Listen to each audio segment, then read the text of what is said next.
Na minha festa de noivado, o vovô sorriu e perguntou: está gostando da mansão na praia que te dei? Eu congelei. Que mansão? Nunca me permitiram morar lá. Meu avô se virou para meus pais e irmão mais velho, seus rostos empalideceram, e então o caos realmente explodiu. Oi, eu sou Selena. 3 meses atrás, meu avô me deu uma mansão na praia, ou pelo menos pensou que deu. Na minha festa de noivado, ele perguntou, bem na frente de todos, se eu estava morando confortavelmente lá. Eu congelei. Então respondi: que mansão? Aquele momento rachou tudo que eles tentaram enterrar. As mentiras, a ganância, os anos sendo apagada. E eu parei de fingir. O que veio depois não foi vingança. Foi justiça. Você já descobriu que as pessoas em quem mais confiava estavam roubando seu futuro? Fique comigo. Esta história não termina como eles planejaram. Antes de começarmos, que horas você está ouvindo e de onde? Deixe nos comentários. Eu leio todos. O céu tinha aquela névoa dourada suave que só vinha no início do verão, pouco antes da luz começar a desbotar, e o vinhedo ficar silencioso. Se eu franzisse os olhos, podia ver a borda do oceano colina abaixo, passando por fileiras de uvas e convidados em vestidos de linho, camisas pastel,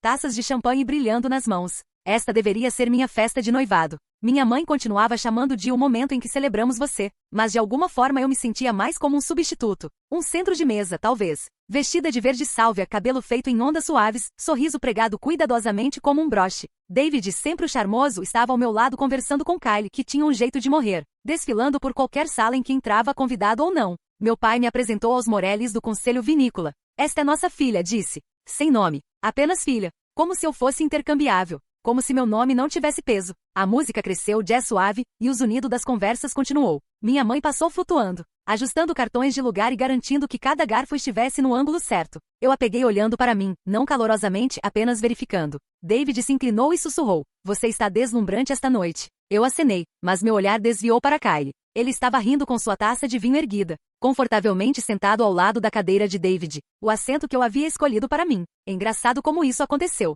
Na semana passada eu havia escutado algo de passagem. Meus pais conversando perto do escritório. Algo sobre uma propriedade costeira. Pensei que estavam planejando uma viagem ou talvez investindo em algo. Não perguntei. Nunca pergunto. Pessoas como eu, filhos do meio em tudo exceto ordem de nascimento, aprendemos a ler entre silêncios. O tilintar começou. Algumas pessoas bateram nas taças com facas de prata. Meu avô se levantou. Ele parecia elegante em seu blazer azul marinho passado. O velho pin militar brilhando levemente sob as luzes do pátio. William Artman não era apenas um convidado, ele era a espinha dorsal dessa família. O tipo de homem cujas palavras tinham peso, mesmo quando o mundo o ultrapassava. Para Selena e David começou. Que sua união seja forte, seu amor seja gentil e sua fundação firme. Tão firme quanto a casa na praia que te dei 3 meses atrás. Houve uma pausa. O vento parou, a sala silenciou. Eu olhei para ele. Que casa, disse não alto, não acusatoriamente, apenas atordoada. Ele riu levemente, olhos vasculhando os convidados. Ah, vamos lá, querida, não me diga que eles ainda não te deixaram se mudar. Suas palavras caíram como pedra na água.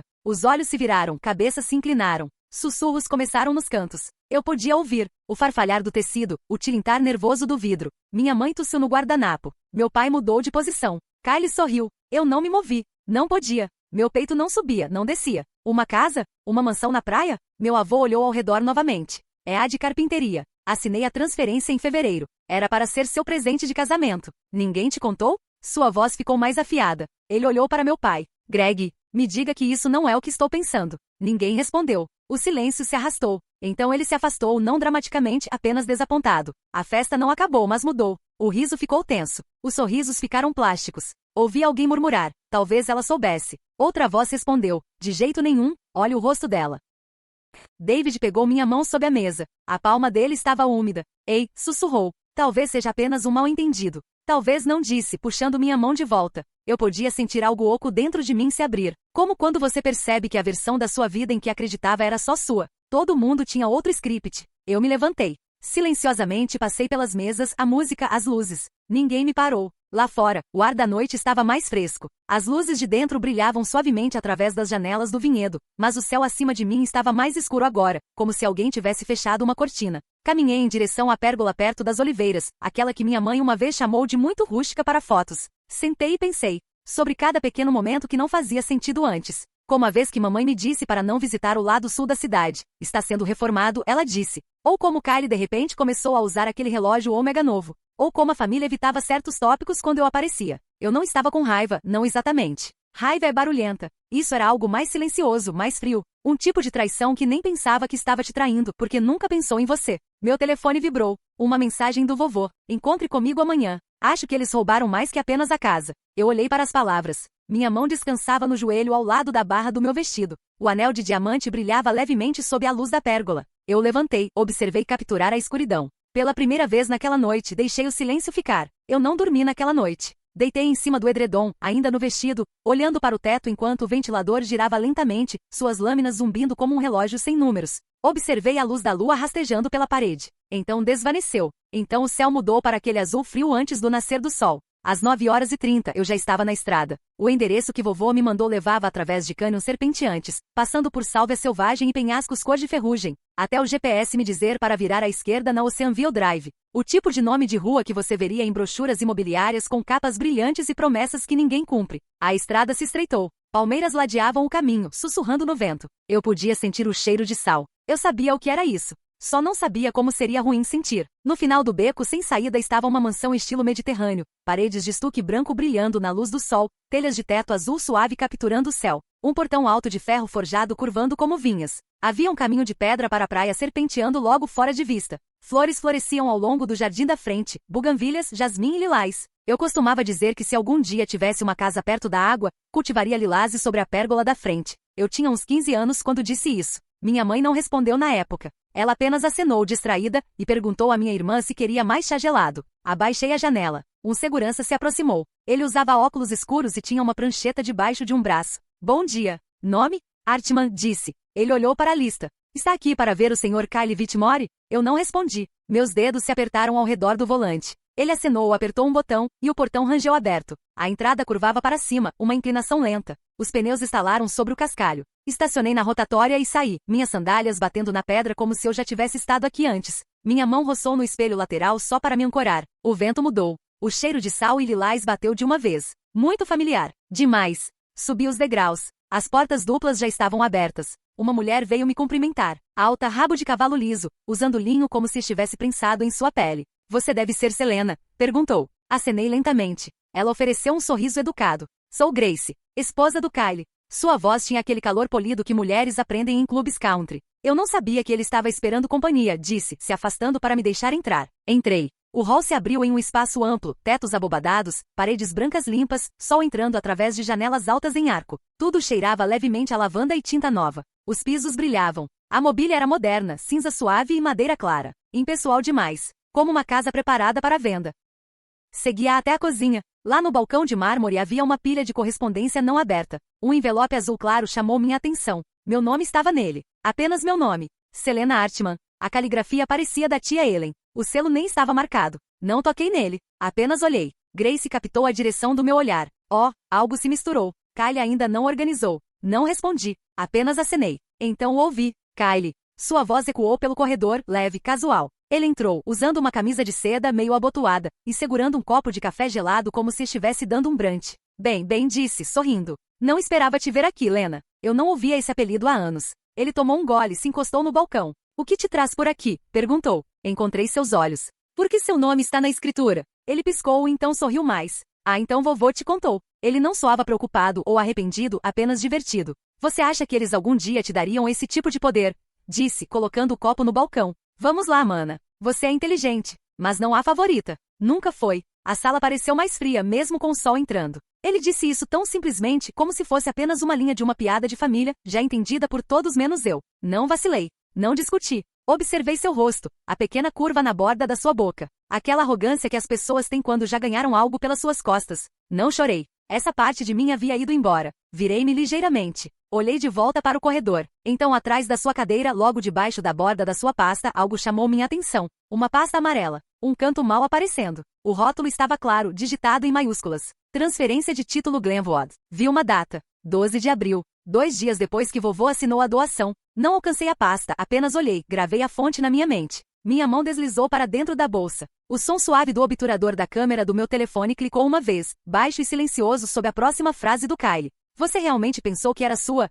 Ele riu. Virei-me de volta para a porta da frente. Grace já estava no telefone, fingindo não notar. A correspondência ficou intocada. Meu nome ainda impresso claramente naquele envelope. Não disse tchau. O sol bateu no meu rosto quando saí e dirigi embora. Não respondi imediatamente. Apenas continuei caminhando. Para fora da porta, descendo os degraus. As solas dos meus sapatos pareciam finas contra o caminho de pedra, como se não fossem feitas para carregar o peso do que eu acabará de ouvir. Quando cheguei de volta ao meu carro, o calor dentro já o tinha transformado em um forno lento. Não o liguei. Apenas sentei lá, segurando o volante como se fosse a única coisa que ainda me pertencia. Naquela noite não dormi novamente. E na manhã seguinte liguei para o trabalho e disse apenas uma palavra: pessoal. No final da manhã, eu estava na estrada novamente. Desta vez indo para o centro. O trânsito estava em seu ritmo usual, luzes de freio, sinais de conversão. A buzina ocasional cortando o zunido. Mas dentro do meu carro estava silencioso. O tipo de silêncio onde sua própria respiração começa a parecer alta. Estacionei a 2 quarteirões do escritório do registro do condado de Los Angeles.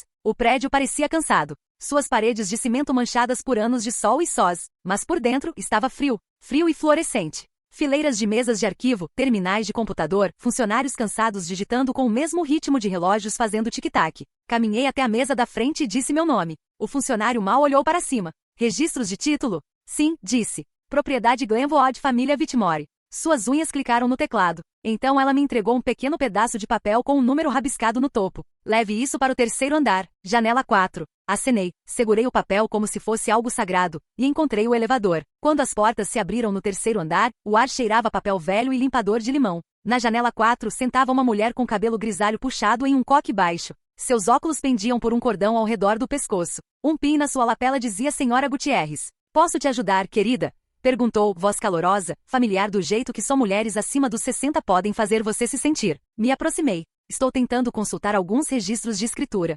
Transferência de título.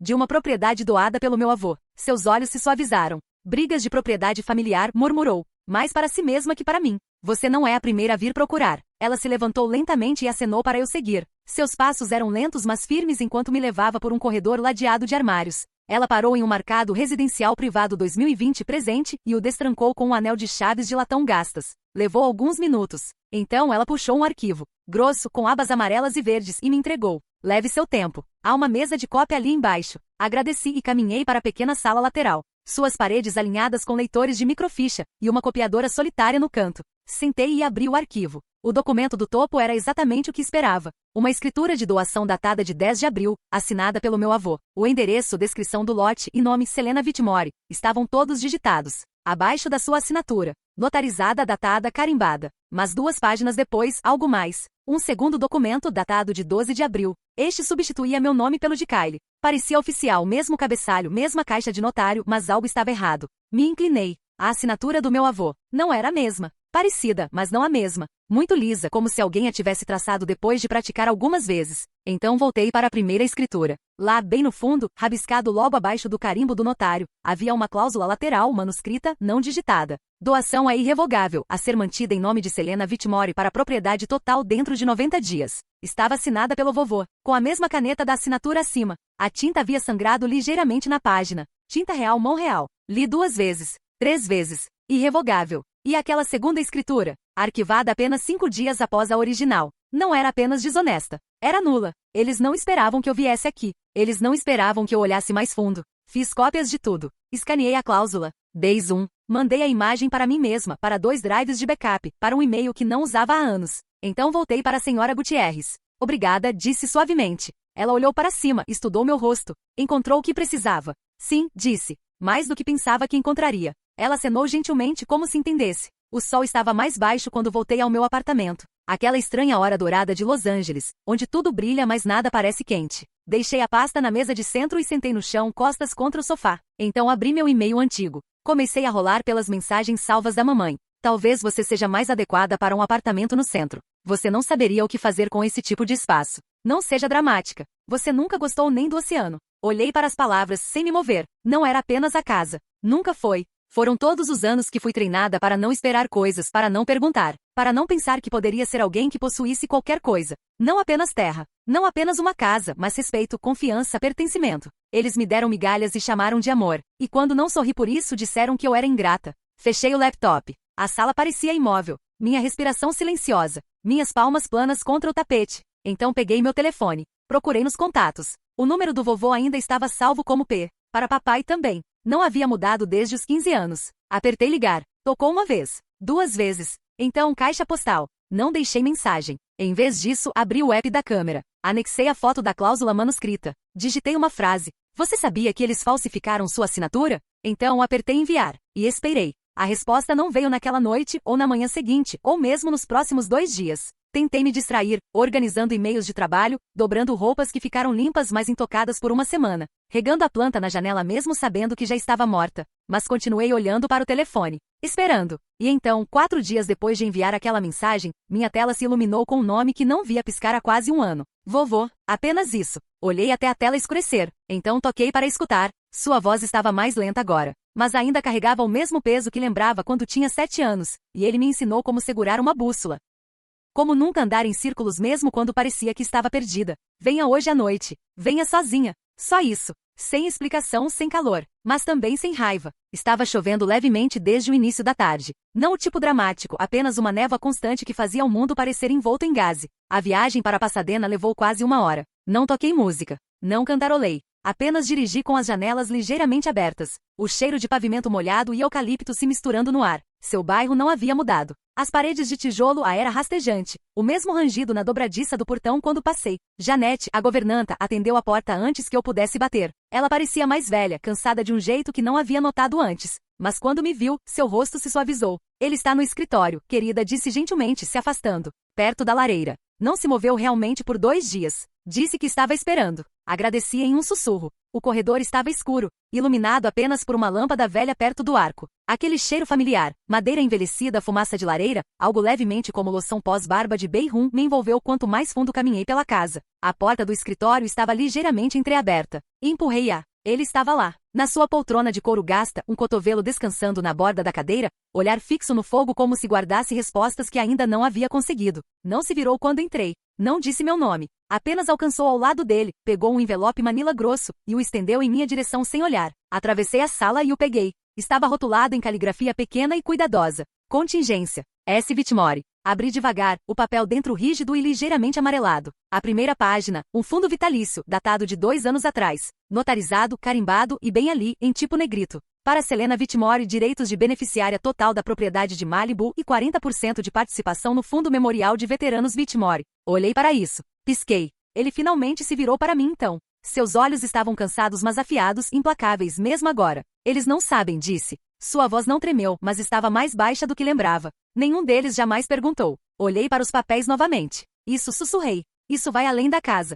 Ele acenou. Estava esperando para ver quem mereceria, disse. Não pedir. Não esperar que fosse entregue só por causa de sangue e aniversários. Não consegui manter seu olhar. Por um momento, tudo o que conseguia pensar era naquele Natal que perdi porque tinha um prazo de projeto. Os aniversários que mandei cartões em vez de ligações. O jeito que lentamente me afastei, pensando que distância me manteria segura da velha amargura. Por que não os impediu? Perguntei silenciosamente. Quando arquivaram aquela segunda escritura quando me substituíram. Ele se mexeu, suspirando enquanto se inclinava para a frente, descansando as mãos nos joelhos. Porque precisava que você visse, disse. Soubesse do que eles eram capazes e soubesse do que você não é. Engoli, mas as palavras não desceram fácil. Você acha que eu precisava ser machucada para entender? Não, disse. Mas você precisava ver o que eles valorizavam. E não era verdade. O fogo crepitou entre nós. Lá fora o vento estava começando a se intensificar, folhas farfalhando pelas janelas. Trovão distante rolou baixo sobre as colinas. Pensei que talvez estivesse imaginando, sussurrei. O jeito que me cortaram de fotos, de jantares, de decisões. Ele não respondeu.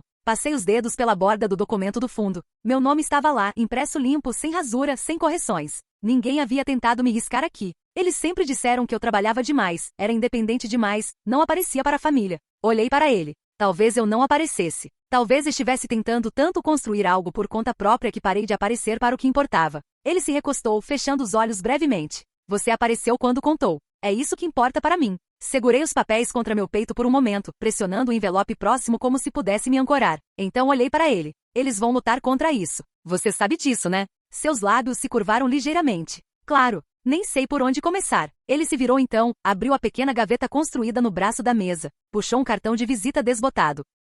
Papel cartão grosso, bordas douradas em relevo. Segurou entre 2 dedos. Este homem me representou em 84, disse. Quando precisei de alguém que não piscasse para assuntos familiares bagunçados. Peguei o cartão. O nome era desconhecido, mas algo sobre o peso do cartão parecia velho mundo. Confiável. Ele não perde, disse vovô. O fogo estourou uma vez, alto e afiado. Ambos olhamos para ele, então de volta um para o outro. Você vai precisar de um advogado de verdade agora, disse, voz baixa. Não apenas coragem. Acenei. Mas por dentro, o fogo que começou dias atrás quando fiquei na calçada em frente à nossa casa de família. Não era mais uma chama. Estava subindo agora. Silencioso. Lento, mas firme. Não dormi muito depois da noite no vovô. Deitei na cama, olhando para o teto, repassando cada palavra que ele disse. Cada pausa entre frases. Havia uma finalidade em sua voz, como se já tivesse passado a tocha, e estivesse apenas esperando para ver se eu a acenderia. Quando a manhã chegou, eu já estava vestida. Café ficou intocado no balcão. 2 dias depois eu estava em frente a um prédio em Brentwood, 13 andares de altura com calcário desgastado e janelas que não tentavam impressionar. Parecia um lugar onde segredos eram tanto enterrados quanto desenterrados. A placa de latão na entrada dizia, Langston Wade, LLP, Conselho Privado. Desde 1957. Apertei o botão do elevador e esperei. A recepcionista sabia quem eu era no segundo que disse meu nome. Ela se levantou, acenou, e gesticulou em direção a um corredor atrás da mesa principal. Senhor Langston vai vê-la agora, disse suavemente, como se eu estivesse entrando em uma capela. Seu escritório cheirava a papel e livros encadernados em couro. Sem polimento estéril, sem paredes de vidro, apenas estantes de nogueira escura alinhadas com jornais jurídicos empoeirados. E um relógio solitário fazendo tic-tac muito devagar acima da lareira. James Langston olhou para cima quando entrei. Início dos 70 talvez? Cabelo prateado, mas ainda grosso. Mãos calmas, voz firme. Selena me cumprimentou como se tivéssemos falado muitas vezes antes. Sente-se. Sentei, e por um momento nenhum de nós falou. Então fiz o que vim fazer. Contei tudo. Sobre a mudança de título, a assinatura que não conferia, o jeito que meu nome havia desaparecido da escritura atualizada silenciosamente. Como se eu nunca tivesse pertencido lá desde o início. Langston escutou sem piscar. Seus dedos ficaram entrelaçados sobre um bloco legal que nunca tocou. Não interrompeu uma vez. Nem quando minha voz falhou por um segundo. Quando terminei, esperava que ele pedisse detalhes novamente para esclarecer, para recuar gentilmente com a cautela legal usual. Em vez disso, ele me olhou nos olhos e disse, você não está louca. Aquela escritura foi adulterada. Alguém sabia exatamente o que estava fazendo e de quem estava roubando. Sentei para trás. Ele não perguntou como consegui a cópia. Não perguntou o que queria fazer. Apenas abriu uma gaveta. Puxou uma pasta grossa e disse, deixe-me mostrar algo. Dentro havia impressões, registros antigos do escritório de advocacia Whitmore Stats. Datas, logs, permissões de acesso ao sistema. Reconheci um dos nomes instantaneamente. Kyle Whitmore. Langston bateu na página. Seu primo estagiou lá 3 verões atrás. Tinha acesso administrativo total aos arquivos digitais e sistemas de arquivo, incluindo o portal de registro de propriedades. Pisquei. Está dizendo que ele poderia ter mudado isso de dentro? Não apenas poderia ter, provavelmente fez.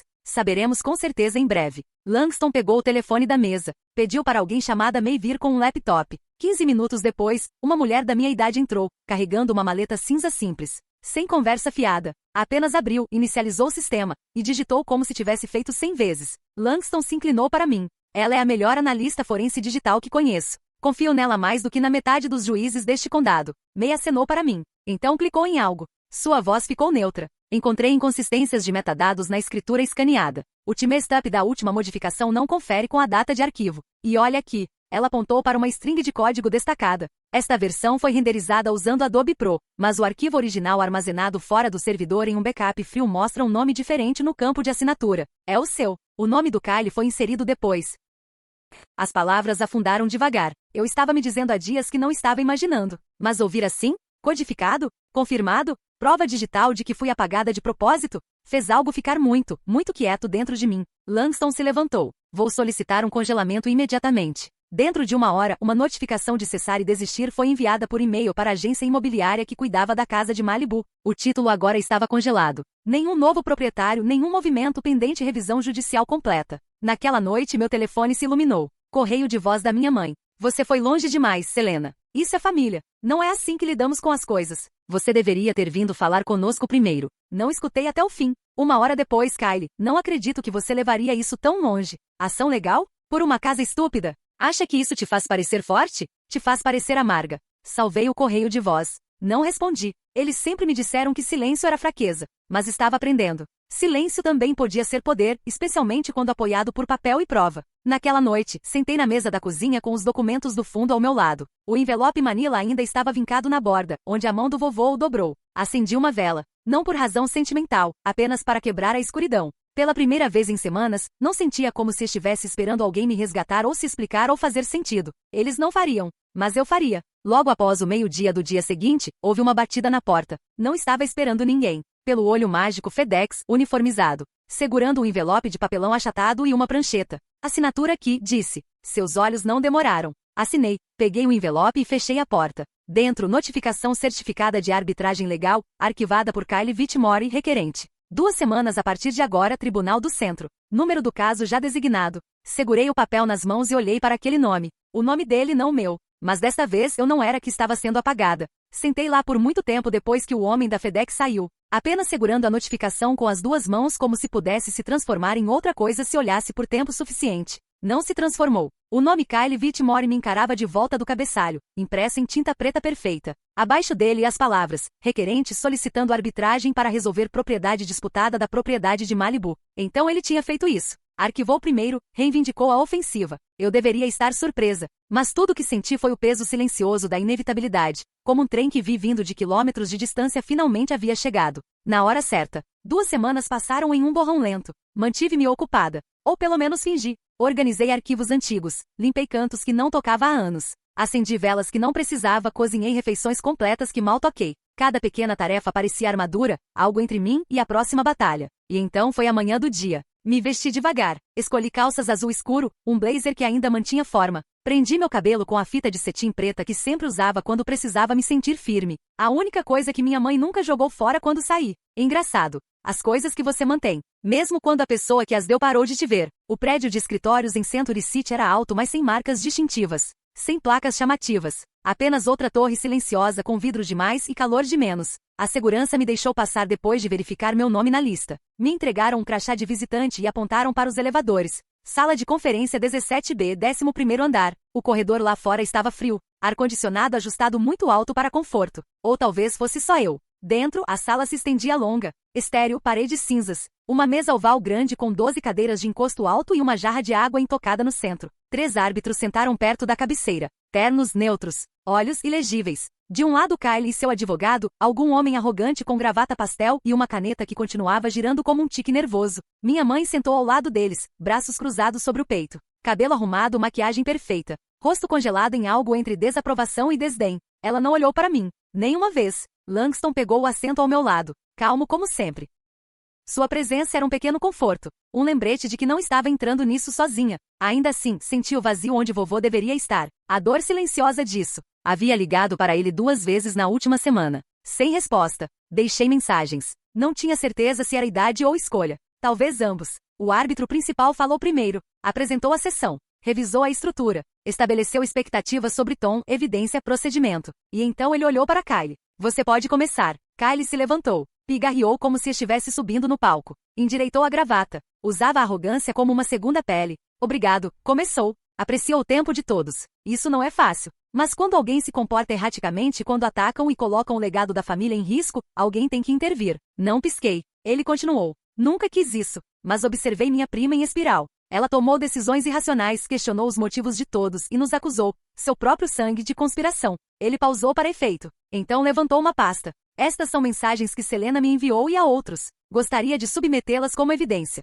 O árbitro acenou. O advogado de Kyle se levantou e entregou cópias pela mesa. Olhei para baixo. Screenshots impressos, dezenas deles. À primeira vista pareciam familiares. Meu nome, meu avatar, o tom. Mas algo estava errado. Palavras que nunca usei. Fraseado afiado demais. Cruel demais. Uma mensagem dizia, vou vender essa casa só para vê-la queimar. Vovô está senil demais para me parar. Outra, nunca me importei com família. Só quero o que é meu. Eles podem apodrecer. Suspiros ecoaram suavemente na sala. O árbitro olhou para cima. Senhorita Whitmore, gostaria de responder? E engoli. Essa não sou eu, disse, minha voz mais baixa do que queria. Nunca escrevi isso. Kyle sorriu como se já tivesse ganhado. Tem os logs completos, meritíssimo. Metadados. Timestamps. Langston se levantou lentamente. Com respeito, gostaríamos de reservar a refutação completa para mais tarde na sessão. O árbitro acenou. Seguimos para procedimentos, posicionamento legal, cadeia de custódia. Mal ouvi. Tudo o que conseguia pensar eram aquelas palavras. O jeito que minha mãe olhou para as impressões como se confirmassem toda a suspeita que já sussurrou por trás de portas fechadas.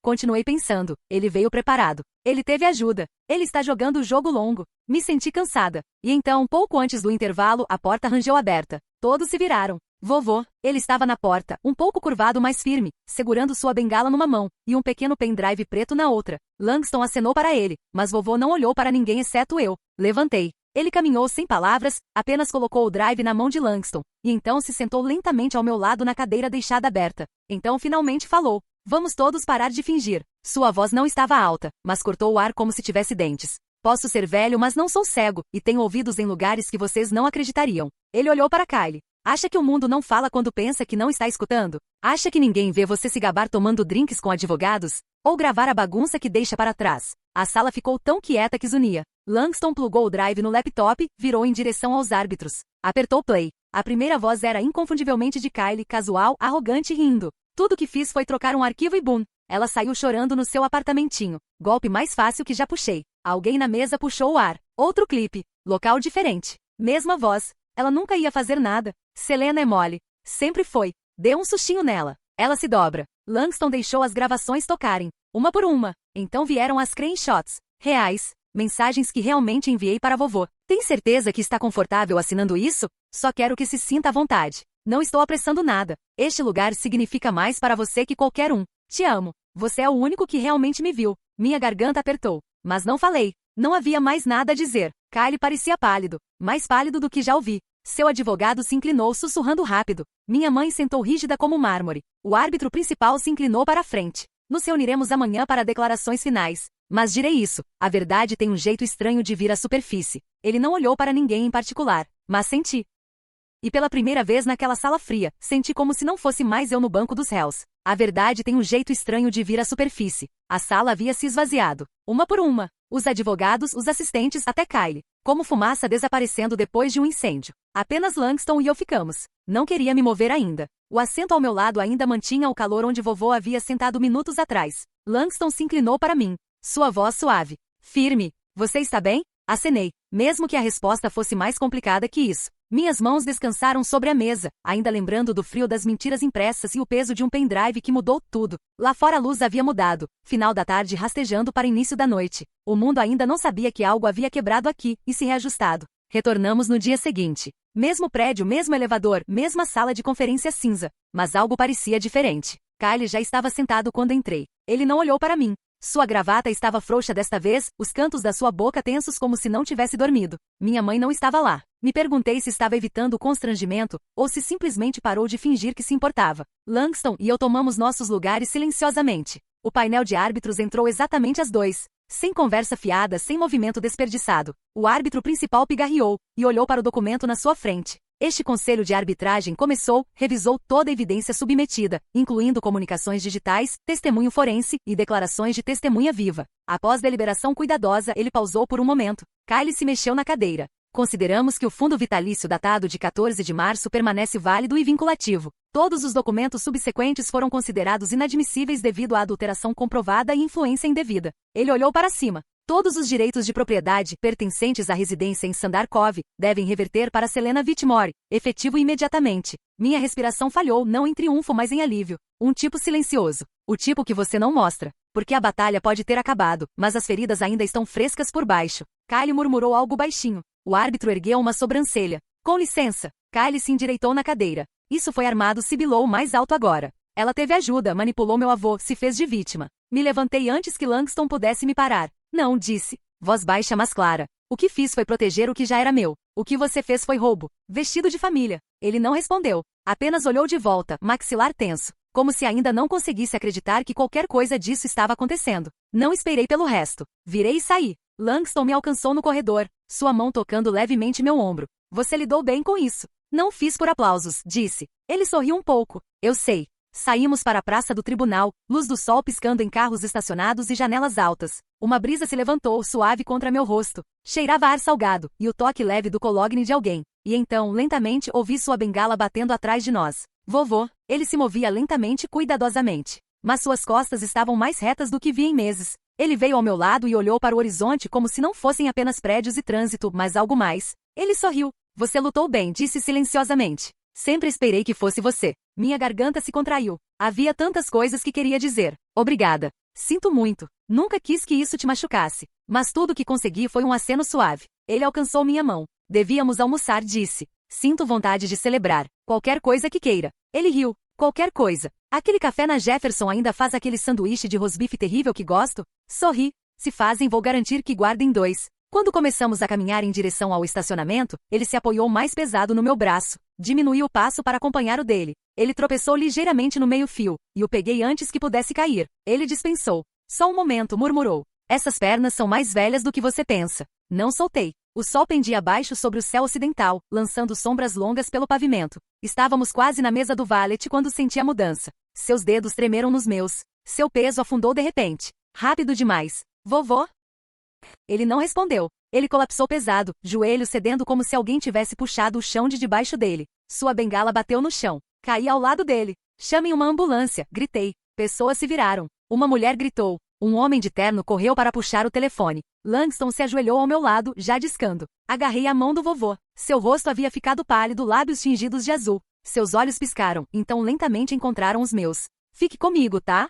Sussurrei. Apenas fique. Por favor. Ele apertou meus dedos. Mal. Sua voz saiu como vento sobre cascalho. Torne seu, ofegou. Torne certo. E então? Nada. Sirenes. Ouvi antes de ver a ambulância. As luzes vermelhas piscando respingaram pelas portas de vidro e carros estacionados. Paramédicos gritaram, mãos se movendo rápido levantando na maca. Oxigênio. Compressões no peito. Palavras que não conseguia entender. Fiquei de costas. Impotente. A mão de Langston tocou meu ombro novamente. Vamos, disse gentilmente. Mas não conseguia me mover, porque o homem que acabará de me devolver uma vida que quase perdi, agora estava sendo levado embora. E por tudo que ganhei, de repente parecia que estava perdendo a única parte que realmente importava. E me disseram que ele não sofreu, que se foi rapidamente. Pacificamente. Mas não acho que Paz se sente assim. Como ficar em pé num corredor de hospital com café frio numa mão e sua bengala na outra, enquanto uma enfermeira se desculpa pelo atraso na papelada. Não acho que Paz ecoa como passos te deixando para trás. Faz uma semana. O céu esta manhã estava cinza antes mesmo do sol nascer, o tipo de cinza que parece pesado.